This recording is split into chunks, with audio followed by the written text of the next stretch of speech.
known that poker has no greater social butterfly than Antonio Esfandiari. His opponent is something of his opposite, the mellow and private Andrew LuckyChewy Lichtenberger, who I consider myself an authority on, seeing as he's my roommate. And in the clash between the two, the social dynamics going on are as important as the strategy within the play of the hand. Let's break it down. Chewy, he's our man. If he can't do it, no one can. Go, Chew. I have never seen anyone more consistently outgoing and gregarious at the poker table than Antonio Esfandiari. In the event he gets seated with Daniel Negreanu, it technically qualifies as a festival.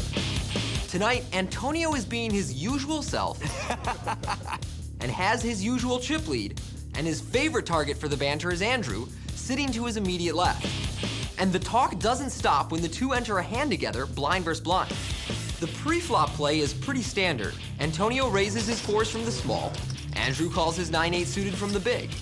And on the 9-2-3 flop, it's pretty natural for Antonio to bet and Andrew to call.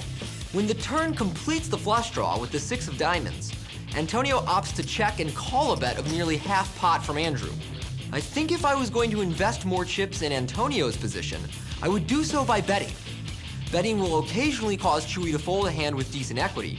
It will make him fold in the event he floated the flop with something like Jack-10 or 7-8 of clubs, and he'll fold the ace-highs he called the flop with unless he has the ace of diamonds. There's also reverse implied odds for Antonio if he hits his straight with the 4th diamond, or in the event Andrew already has a flush.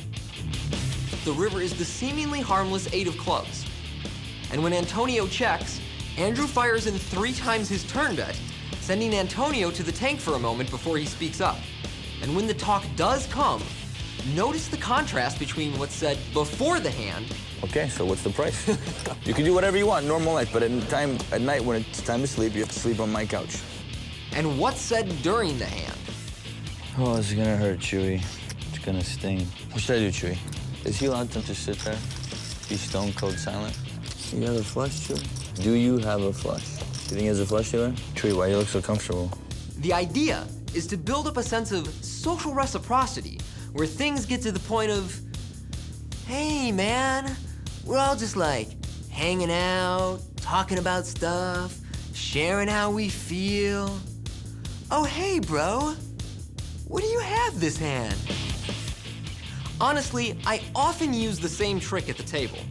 You sometimes encounter people who are more interested in spilling everything they think about poker than playing it well. And that type only needs a little encouragement to get going. It's a nice little trick, and Antonio runs it very well, but come on. It's not gonna work on a professional like my roommate. That's why when I get seated with him, it usually results in a lot of silent, stone-faced staring. But then I just scream at him when we get home.